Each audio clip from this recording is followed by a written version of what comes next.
In our upcoming mini-series, we're focused on MMM, or marketing mix modeling, versus attribution. Are they mortal enemies, best friends who love working together, or somewhere in between? This series asks 3 experts for their thoughts. In an Attribution Nation first, I so enjoyed my conversation with Mark that I just couldn't stop. There's 2 hours of absolute gold in the interview, but we split it into 2 episodes to make it more digestible. This is part 1. Welcome back to another episode of Attribution Nation podcast. I'm your host, Drew Smith, CEO and founder of Attributa, a consultancy that focuses on marketing attribution, marketing data, and marketing analytics. And I am joined here today by Mark Stouse, CEO of ProofAnalytics.ai.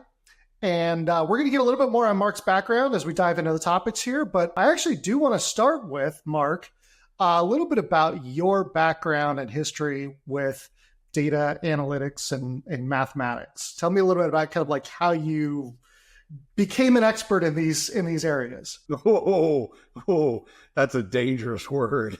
That's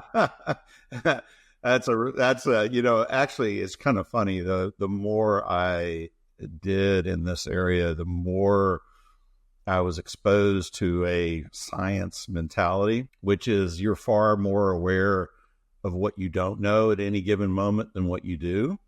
And I took a really interesting one-on-one mentoring course with a physicist that was all about how to use your knowledge to, as he put it, curate your ignorance. And it was really significant, right? I mean, the goal of it is not necessarily humility, but that is definitely a profound sidebar benefit. I will try to answer questions in the best way that I can, right? And I tend to steer away from anything that's opinion or more speculative, right? It's just, it's fraught with all kinds of peril, right? So my background, I am not a data scientist. I can play one on TV, and I routinely have really significant conversations with CDOs and guys like that. And I generally hold my own, but it's important that I always remember, again, what I know and what I don't know. And I kind of fill a lane that many of them really appreciate. And that lane is really, I am a very, and I don't think this is overstating it at all, I'm a very accomplished consumer user of analytics for business purposes, right?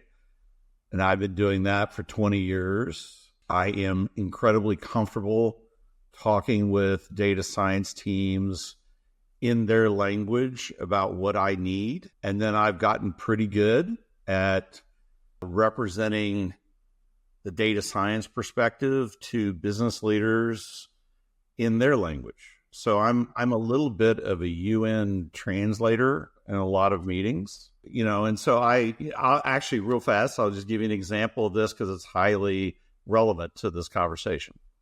So I'm in a round table between finance guys and data guys, CDOs. This is a month ago. All of a sudden, it becomes super apparent to me anyway, that we have a major semantical, meaning definitional disconnect around the word predictive. So when a data guy says predictive, he or she is talking about an incremental next step predictiveness based on pattern recognition. So this is a machine learning phenomenon for the most part today, at least in terms of the skew, right? There's so much more machine learning happening than causal stuff. So they're using the word that way.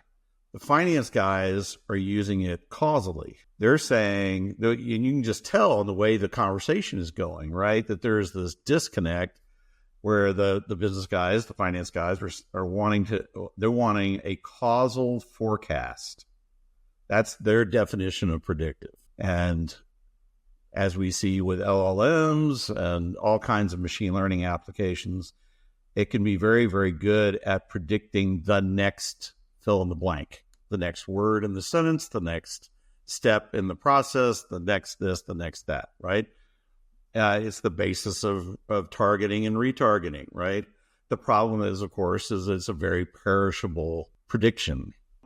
For example, if you're retargeted based on your past purchase and you don't act within, say, 48 hours, the accuracy of that predictiveness just falls through the floor, right? So this is a very, very common issue. It is probably one of 4 really big issues that have historically inhibited the value of analytics in business, in particular in business. So I started out as a marketer, a marketing leader.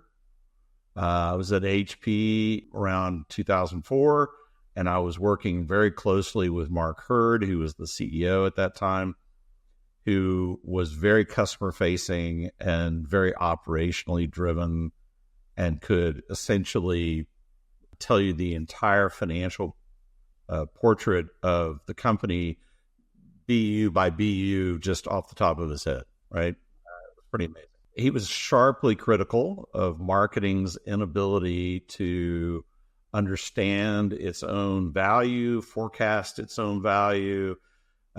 He had a way of really getting in your face about it. And so I kind of had this existential crisis. I mean, that's probably not an overstatement at all. I think a lot of marketers can probably understand this, where you just get to the point where you're like, you know what, I either need to go do something completely different, or I really need to figure out a solution to this problem. He kind of had the same idea, interestingly enough. So about 2 weeks later, after he and I had a major confrontation in a meeting, and then he and I was just like basically waiting for the axe to fall on my head at that point. And so when his EA called me and said, "Hey, Mr. Hurd wants to meet with you," I'm kind of like going, "Okay, this is it." But what turned out to be the case is he had a project for me, which was essentially, "You're going to fix this," which was sort of weird, given the fact that I hated math in high school. I was reasonably good at it, but I just hated it. Hated everything about it, pretty much. I think it just maybe didn't have the best teachers. I don't know. Because today I do math puzzles in addition to proof analytics, I do math puzzles for fun. Right. So like explain that one. Total 180. Yeah. No, that's a total 180. In fact, I actually saw my high school math teacher for the first time in many years. And she said, "Well, what are you doing?" And I told her, and you could tell she was just like, "Really? Like, how did that happen?" Right. Yeah. And so I went home. That was a Friday. I went home that afternoon and went out into my garage and opened up a box that had a lot of dust on the top of it, and it had a lot of my university textbooks in it. And I dug out the math ones and started reading them with a level of interest that I never exhibited while I was at school. And I was introduced to things like determinism versus deterministic belief versus probabilistic belief, how that actually plays out in real life, multivariable regression, all that kind of stuff, right? And I had to give a presentation to her like a week later. And I said, I said, interestingly enough, Mark, Procter & Gamble, 35 years ago, I have to remember it was a long time ago now, but this has happened, took econometric analysis, multivariable regression, it goes by different names, and started evaluating their marketing, specifically their advertising at that time, using that, and they called it media mix modeling. And it has now, as of 2004, 2005, it had become more known as marketing mix modeling. And he's like, "Well, that sounds like a really great place to start. So you've done a really good job on this little project. And so I'm going to introduce you to your new mentor." who ended up being HP's CFO, Bob Lehman, who gave me essentially a master's level course in about 4 weeks of mentorship on what really mattered to him. And we used all that as the dependent variables for these models that we began working on. And they gave me access, full-time access, actually. It was amazing, to a data science team, 4 guys. And we just started climbing the mountain, right? And that was the journey. That was the beginning of the journey.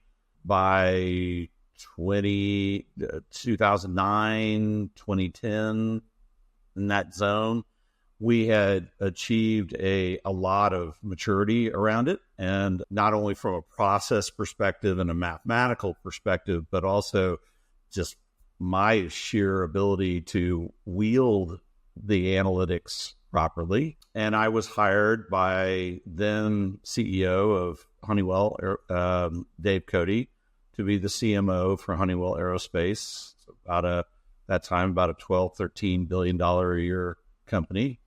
Very complex, very long cycle, lots of time lag, lots of complexity, highly regulated. It ended up being the ultimate POC. Now, when you were building this, were you using any kind of tools and software, or was this all really just like, in-house, build it from the ground up type stuff? Well, I mean, the data science team, I believe they were using Stata at the time as a tool, but that's a pure data science tool.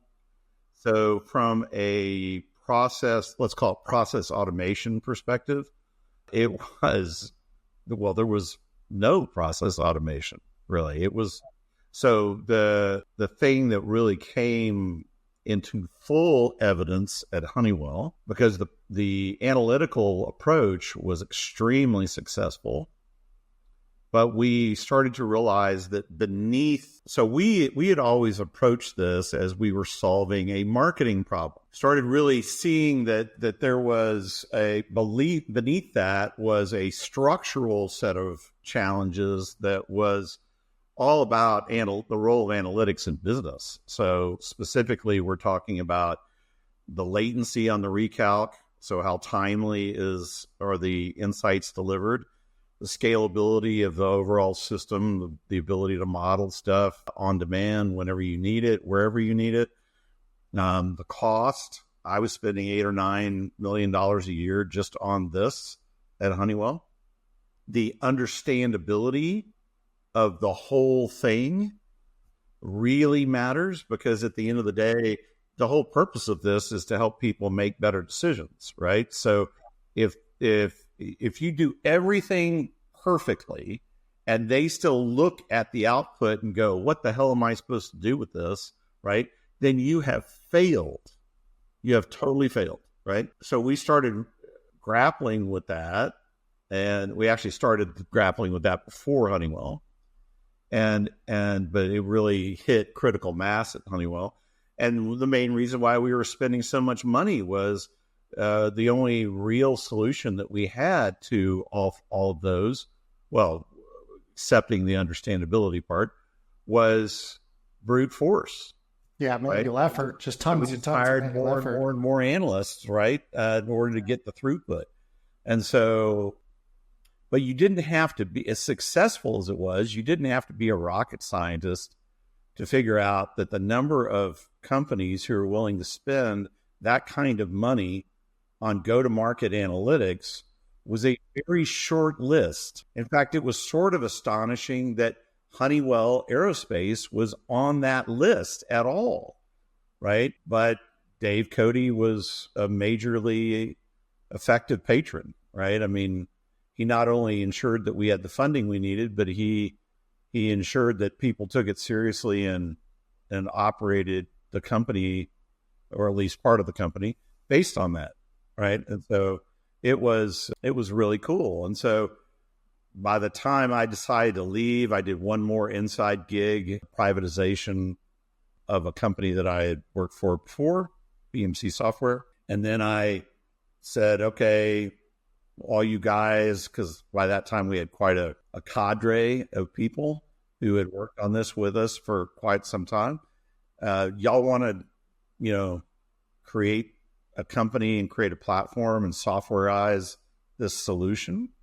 And there was a lot of enthusiasm for that, which is really good because it was so much harder than we thought it was going to be. I'm sure. Yeah, it always is. It always is. But you go into it only knowing what you know, not knowing what you don't know. And it's always that last part that just totally bites you in the ass. Yeah. So one of the reasons why I wanted to have you on the podcast is I want to talk about a little bit about the differences between MTA, multi-touch attribution, and MMM, media mix modeling, marketing mix modeling. So let's start off. I know one of the things that when you and I talked previously, we want to start this off with a definition of what is multi-touch attribution. So Mark, how do you define multi-touch attribution? Well, I don't think that it's up to me to define it. I'll just go with what kind of the general consensus definition is. Okay. It is a machine learning based pattern matched approach to understanding the customer behavior across an arc of time. So the customer journey. So far, no issues. Okay. I mean, I think that everybody understands that is 2 thumbs up, and the more you understand your customer journey and the patterns that emerge, right, the better that is. And indeed, we find that the data coming from MTA, assuming that it's accurate, is very valuable data in causal analytics, right? It's extremely valuable. The gap in MTA does not acknowledge time lag in terms of causes and effects. So money out, money in. It doesn't do that. It attempts to connect specific marketing deliverables to specific customers' behavior in specific deals. So from a purely analytical perspective, meaning the odds, okay, that's not terribly stable. Can't really, and so you also can't optimize spend based on the output of MTA, because again, there's no causal linkage. So then the fourth big issue, right, is the weighting system.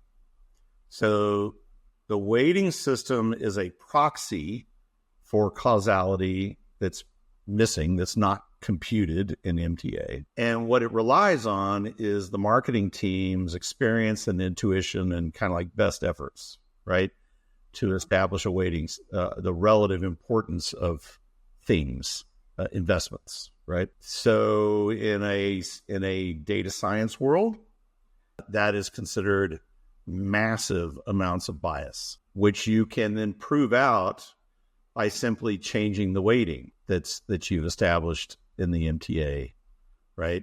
So I actually was in a meeting where the CDO of this company really hated MTA, and to prove the point, he just changed. He got the laptop and he accessed the system and he just changed all the weightings, and magically all the results changed as well.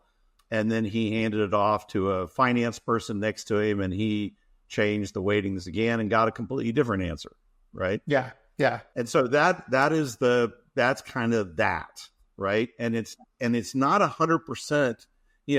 This is not a situation where we're blackballing MTA and you just chuck it, right? That's not it at all, because then the argument would be, well, then you chuck machine learning, and that's crazy, right? Yeah, yeah. So then you got MMM.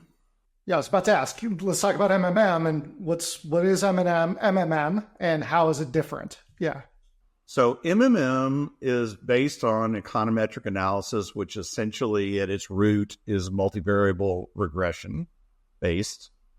It seeks what's called causal inference. So in plain language, so you're going to have to give me a little bit of leeway here, because in order to simplify this out, I've got to use some flexible language, okay?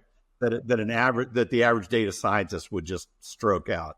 Yeah, you're talking to me. I got to understand this. So, and I'm not a data scientist. So, yeah. So it's probabilistic, in nature. So this is acknowledging the fact that most of life is multivariable, and we are constantly placing bets on things that have no predetermined outcome. So an example of determinism, which is where there is a predetermined outcome, would be like gravity. And to illustrate this more easily, right?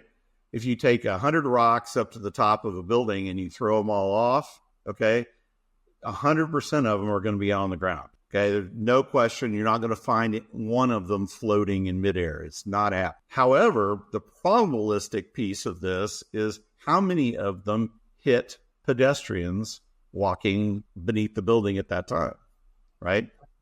You can calculate the odds of that, but the odds are also very situational. So to keep it simple again, right, there's a fundamental difference in what's going to happen at 2 a.m. versus 2 p.m. Yeah. Traffic patterns, traffic analysis, how many people are walking through that section at any given time. Right. I mean, the odds are extremely high falling. At 2 in the morning. It's going to not one of them is going to hit anything, right? Yep. So except the ground. So, I mean, it's a MMM fundamentally acknowledges the probabilistic nature of life, of business, of human behavior, right? And we are all bookies, right? Placing bets on this. That's the nut of it. It is separating out all of these things on one end that we are doing, that we control or that we don't control, against a particular outcome. And it's giving you a statistically generated stack rank of the importance, the causality, the relative causality of these investments against this outcome. It will, so you have the relative effectiveness of those things in the stack rank. It shows you relative time lag. So this is super critical, right? It's the amount of time that elapses between when you spend the money, so to speak, in marketing and some marketing deliverable, and when it has or begins to have an ascertainable impact on your customer and your customer's actions, right? So that is, it's not perfect. Okay. This is, there is no concept of perfection in any of this. A physicist, a chemist, anyone who is a scientist is going to tell you the same thing. There is no such thing as perfection, but if only because of the unknown unknowns, right? But statistically, it gets us pretty. So the goal of a model, of an MMM model or a regression model, is to emulate real life as much as possible. That's the whole deal, right?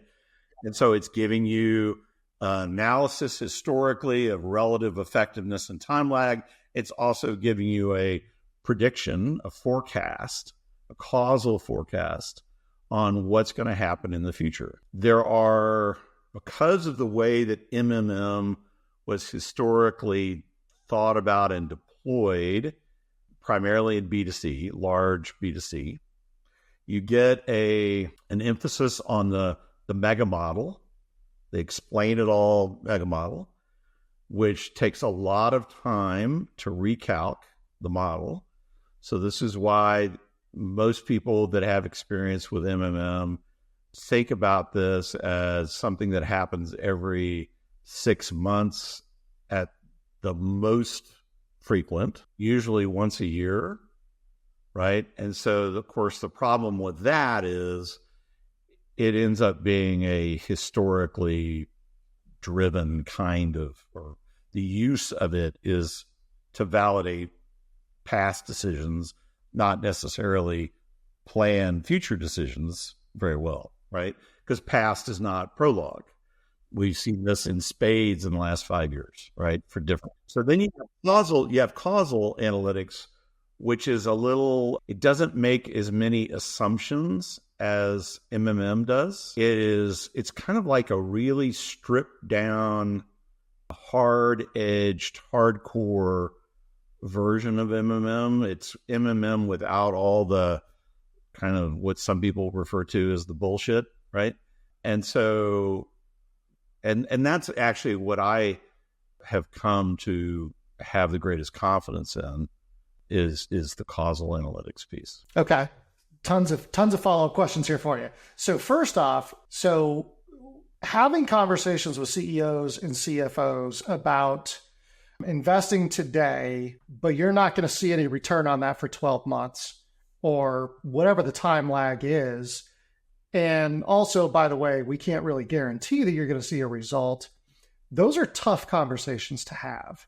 So how do you structure a conversation with a CEO, CFO to, buy in on maintaining budget over the long haul, right? Because, we all work in an environment where we can operate quarter to quarter, right? Because you got quarterly results you got to show. And so when you're talking to a CEO or CFO about investing in something that you're going to invest today, but you may not see a nickel in return until 12 months from now, and we still can't even guarantee that nickel, how do you manage that conversation?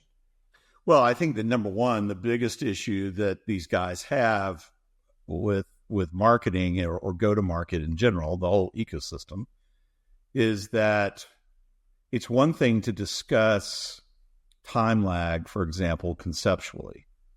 Like I don't know anyone who doesn't understand conceptually that great marketing takes time. Okay?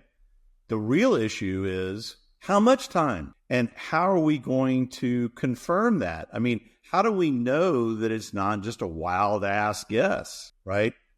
And so when you start to show them causal analytics and the way it automatically updates at the cadence of their business, the clock speed of their business, and things like that, and it operates very much like a GPS.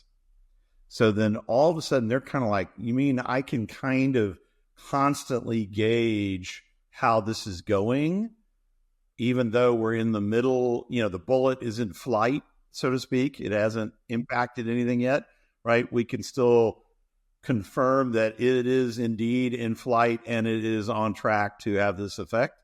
And you're like, yeah, that's it. And net of all of the identified externalities that could move the bullet around, that could change the reality in which that bullet performs, right? So this is very much, again, like a GPS, right? It's tracking you in your car, but it's also tracking all of these factors around you that could either speed you up or slow you down. And then if it gets too bad, it will start to say, hey, Drew, time to reroute, right? This was a really good approach. This was a really great route to value, okay?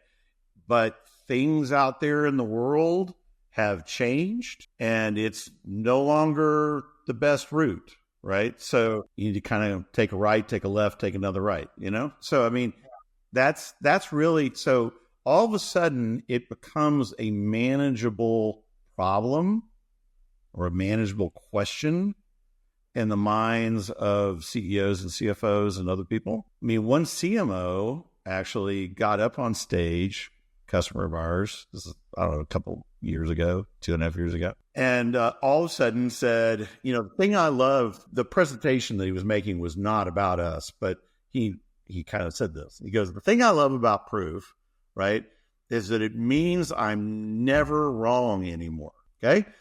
So I kind of had a mild coronary, right? And so then, he came off the stage and I'm like, dude, that was awesome, but not so awesome. Like, what did you actually mean by this? And he goes, it's just, you talk about it all the time. It's the GPS analogy, right? I'm never really lost anymore. I always get to my destination. I might get there late, but I have an explanation of why I'm late, right? He goes, you talk about the explainable variance in statistics, right? And I'm like, so that's what you mean when you say you're never wrong. It means that you're kind of perpetually iterating and you always get to where you need to go, but not necessarily by the original route, right? And he's like, yeah, that's it. I'm never wrong, right?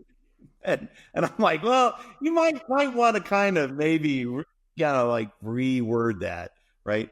But I mean, in one sense, if we just kind of look at it through the lens of math, okay, there was a basis for what he said, right? And so that's, yeah. Now, another follow-up question that you were talking about with regards to the difference between MMM and causal analytics. You mentioned causal analytics kind of strips out the bullshit of MMM.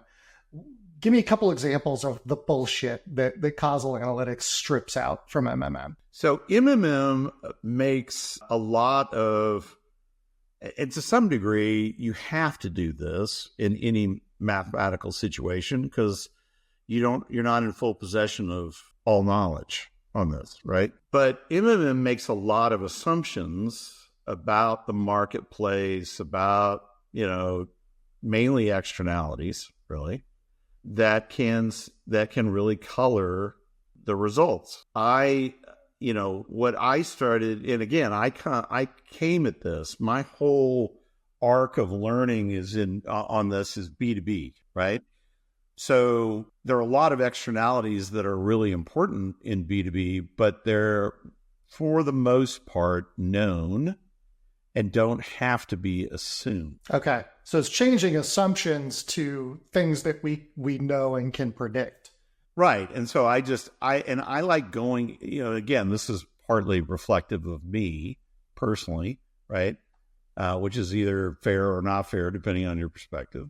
I like going into a meeting with as many of the variables ironed out as possible, right? And so the more hypothetical some of the inputs become, right, the more vulnerable the whole thing is to critique and attack, right? And I don't like that. That's not the way I operate, right? And so but that's not considered to be a deal breaker in the B2C definition of MMM.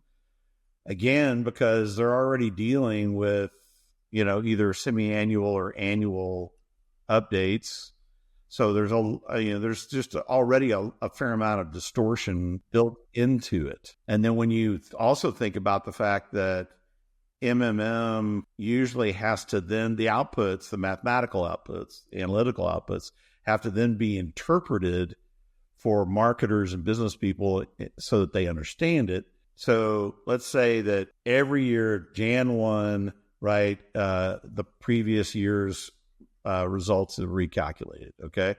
It's going to probably not, they're going to have to wait until like April to actually get the report. So what this really means in a lot of situations, and we've encountered these with customers that are MMM users, is that by the time they actually get the report, even the forecasts are substantially in the past. Yeah, because it's just time lag again comes into play here. That's right. Yeah. And so our fundamental premise is that speed is life, okay? And that if you're not delivering analytical insights at the clock speed of the business that you're serving, you are behind the 8 ball the whole time.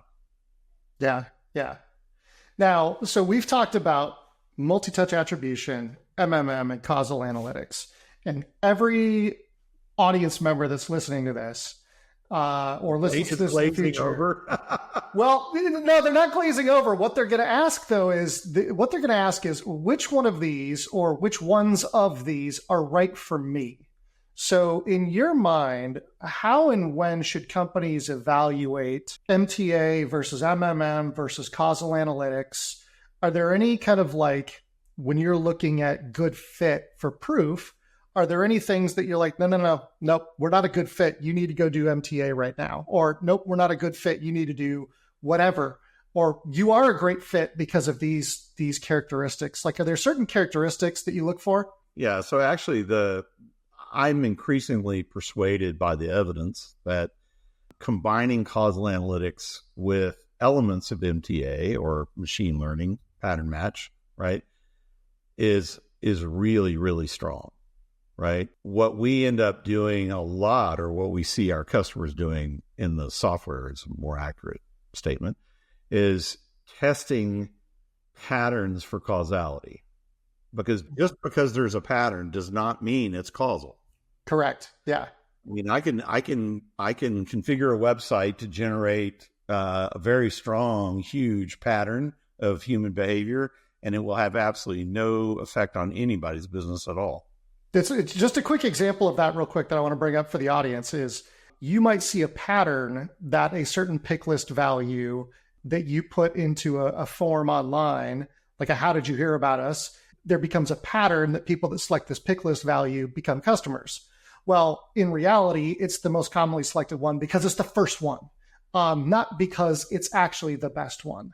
So just want to make sure that we kind of add an example there. No, I mean, another great example of this, which is a real common example, is machine learning assessment of video showing a baseball player hitting a ball. So we all know how this works, okay? But the machine learning system will typically assess it as the ball pulling the bat, which in turn makes the batter swing.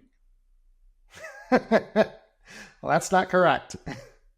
So that's an inversion, right? So we have to say, okay, we need both systems create value here. Okay. The problem with MTA is that in the context of the business demand for accountability on spend, showing effectiveness and efficiency, it doesn't get you there. It just can't. It's kind of like saying, oh, machine learning sucks, right? Because it doesn't do this thing over here that it was never designed to do at all, right? So the problem with MTA really is what certain marketing MarTech vendors have attempted to do with it. So we're also seeing this, by the way, as MMM and causal analytics explodes in popularity, that whole sector, that whole category has just gone nuts, right? We're seeing a lot of MTA vendors reskinning their systems for MMM in quotes, okay? And it's completely untrue. I mean, MTA, machine learning doesn't do causality very well at all, as we just saw with the baseball analogy, right? So it's just if you look, the most recent one, it's not just small companies, startups that are doing this, trying to pivot.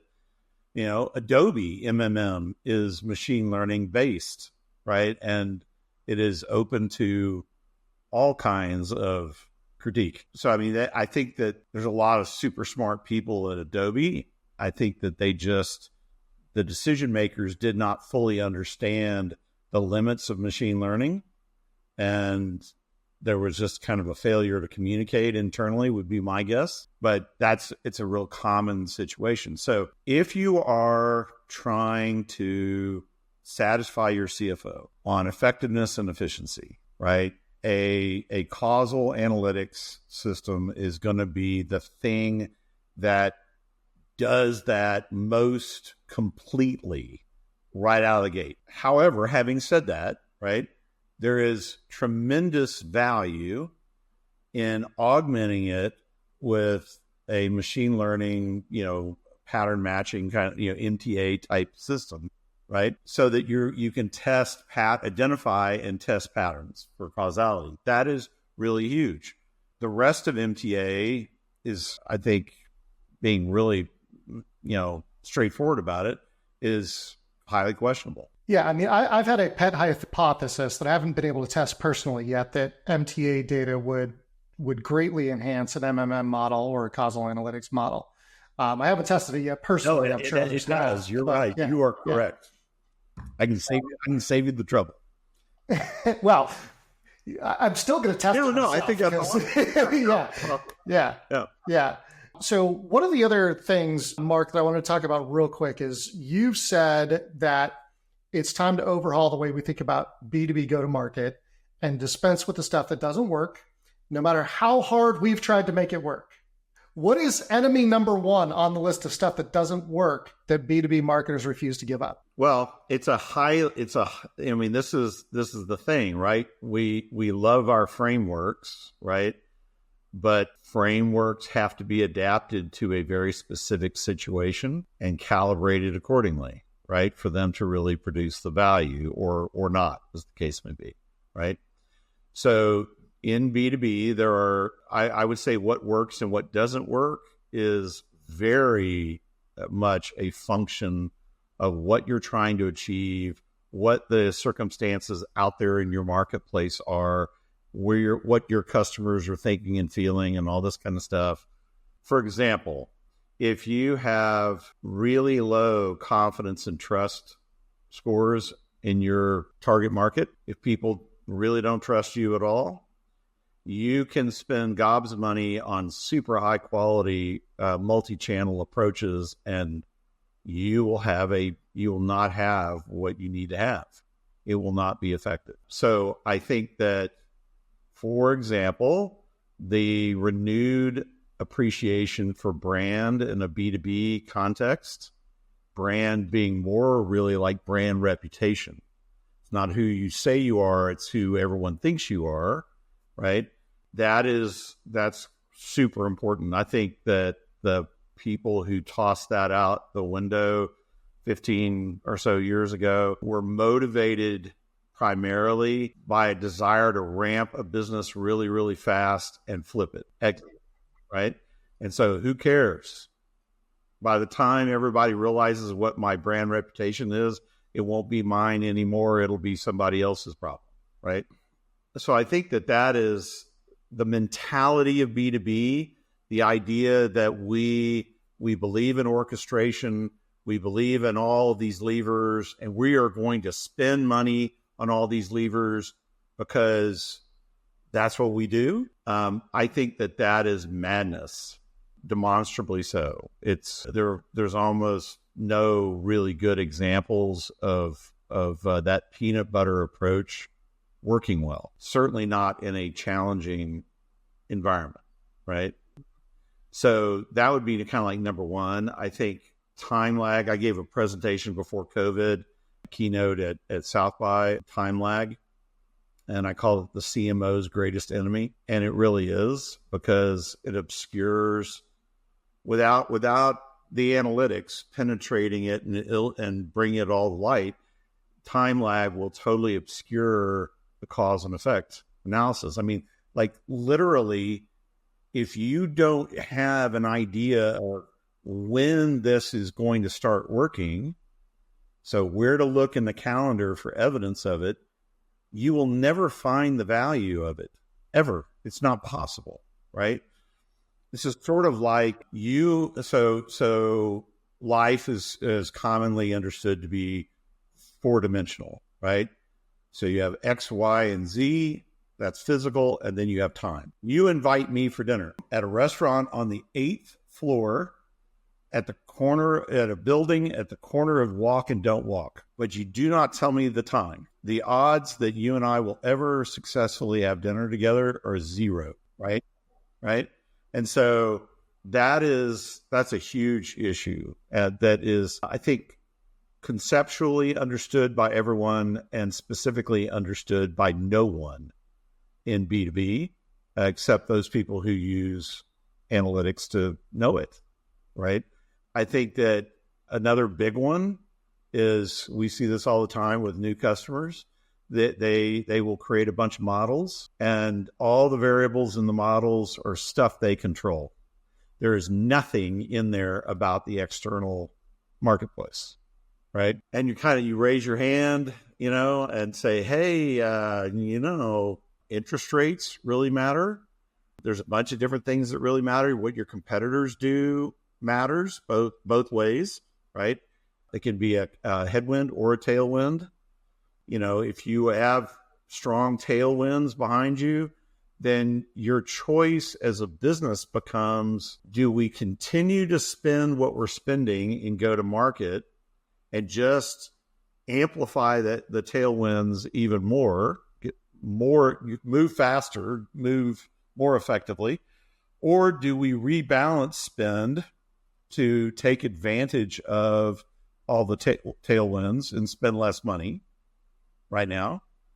Right. So there's a lot of these kinds of questions that require externalities in the model to be able to answer. That's commonly left out. I would say that they also really misjudge how fast things can change. So we had a customer, real heavyweight customer, kind of a competitor to another part of Honeywell, who's relied heavily on events. So these are what I mean by that is these are events that they controlled. They were their events. They weren't. We're not talking about like trade shows, okay? And they started seeing, so in the months leading up to kind of the popular awareness of COVID, they started seeing these the analytics being, showing that these events were becoming less and less and were predicted to become less and less effective. And that kind of freaked them out, particularly since no one really knew about COVID yet. And yet they had such a strong experience with going with the analytics and being right that they started divesting, again, ahead of popular knowledge of COVID. They started divesting of a lot of the commitments in 2020 that they had on events. And they clawed back several $1 million in spend, which then all of a sudden the bottom fell out, right, of in-person events, and they were proven to be semi-psychic, right, in the eyes of a lot of people at Johnson Controls. So that is an example of how rapidly things can turn in a volatile space, right? And right now, everything for the past, say, 5-6 years, minimum, has been hugely volatile. And now you've got a situation where the cost of cash is quite a bit higher in the last 2 years than it was. And it's also a lot harder to get, meaning new sources of cash, debt, equity, new revenue, whatever, a lot harder to get, takes a lot longer to get it. So the opportunity cost on existing cash has just gone through the roof. And the CFO is saying, man, I'm going to need a much better business case before I risk this money in this area.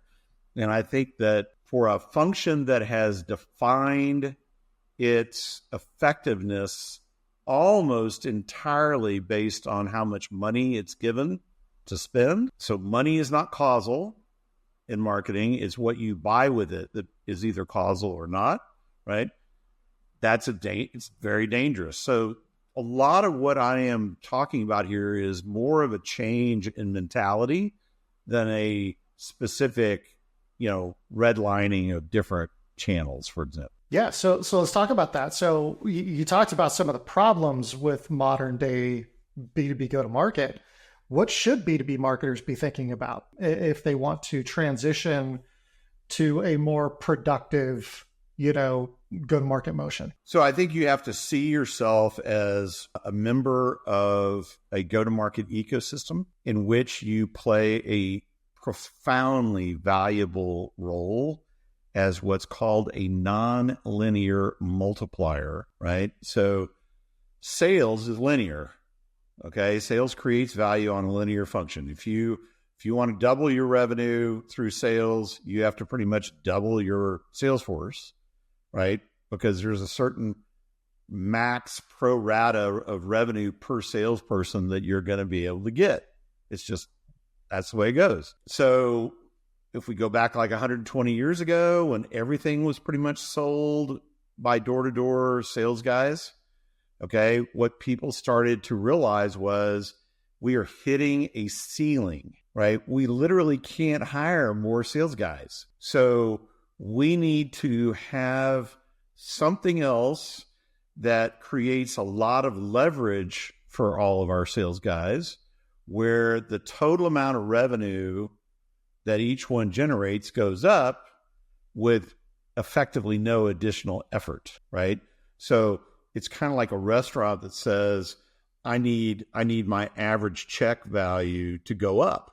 Well, how do we do that?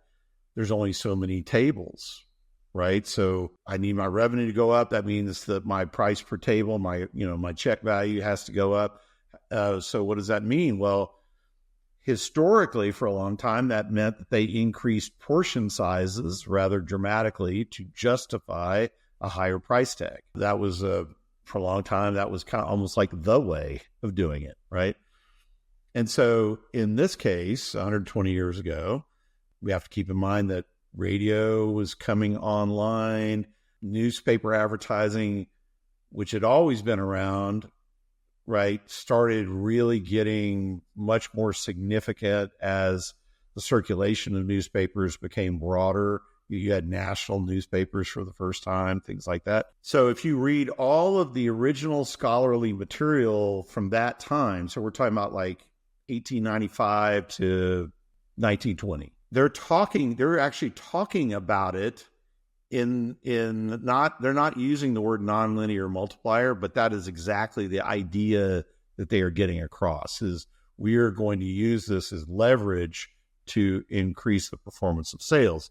And that is what happens in B2B today. So when you run a multivariable regression model, one of the outputs, this is standard to the math, is the multiplier. So on balance, in general, okay, the average B2B marketing effort makes sales 8 times more effective and roughly 5 times more efficient than sales would be if marketing didn't exist at all. That is really substantial, right? I mean, on effectiveness, that's 800% improvement, right? So we've all heard, usually uttered in frustration, by somebody, hey, you know what? We just need to kill marketing for a whole year and answer the question. Well, you don't have to actually do it. You can model it, right? You can show exactly what it would be without marketing. And so that is really key, I think, for people to really understand, because in B2B, we have reduced marketing to a linear supply chain of opportunities for sales, and we are understanding it. We're choosing to understand marketing's impact on a quarter-by-quarter basis, which means that we are not even recognizing about 90% of the value that marketing creates. It's insane. I mean, it's literally insane. It makes no sense at all. And it harms the reputation of one of the most valuable pieces of a corporate team, which is the marketing team. I love this talk track, because I think that, to your point of marketing being looked at as like a linear supply chain for leads, basically, that speaks to literally just yesterday, which, in case of when you're listening to this, I'm referring to June 12th. Yesterday was a post on LinkedIn from John Miller, one of the founders of Marketo, talking about how marketing is looked at as a gumball machine, that you pop 10 cents in or a quarter in and you get a gumball out. And that's just the wrong view of marketing. And I agree wholeheartedly, because if you look at marketing as just this supply chain, one, it makes the assumption that there's always more supply there, which is not necessarily true. You can run out of leads. You really can. And then number two, it puts marketing in this really tactical, reactive kind of position versus strategic and proactive. So I love this talk track. Okay, we're going to wrap up part 1 of Mark's 2-part episode here with a wrap of some takeaways. Number 1, you cannot optimize spend using multi-touch attribution. Number 2, weighting exposes too much of the bias in marketing. Number 3, MMM is probabilistic in nature. Much of life is multivariable. There's all sorts of external factors. And we're constantly placing bets on things that have no predetermined outcome. and odds are always situational. Another one here is that multi-touch attribution and MMM and causal analytics really truly go hand in hand. MTA data is very helpful to the models used by MMM and causal analytics. When you're explaining these concepts to C-suite folks, you have to use analogies. You have to explain probability like dropping rocks and measuring go-to-market success like a GPS. It's important because these are complex topics that some folks in the C-suite are not going to intuitively understand. B2B marketing has suffered from short-sightedness in terms of company growth and reputation. We tend to operate on a quarterly basis or even a monthly basis, and we are not looking down the road, which, despite the fact that we all know that marketing takes time to turn into things like pipeline and revenue. Your own customers are your demand gen engine. Let them help you. And then the last one is most B2B organizations are a lot more ready for MMM and causal analytics than they think they are. You're probably a lot closer to being able to do this than you think. Head on over to part 2 of my interview with Mark, which is available now. And as always, thank you for listening. Like, subscribe, give us a 5-star rating and review, and connect with me on LinkedIn. Let me know if you'd like access to our private group where we keep these conversations going.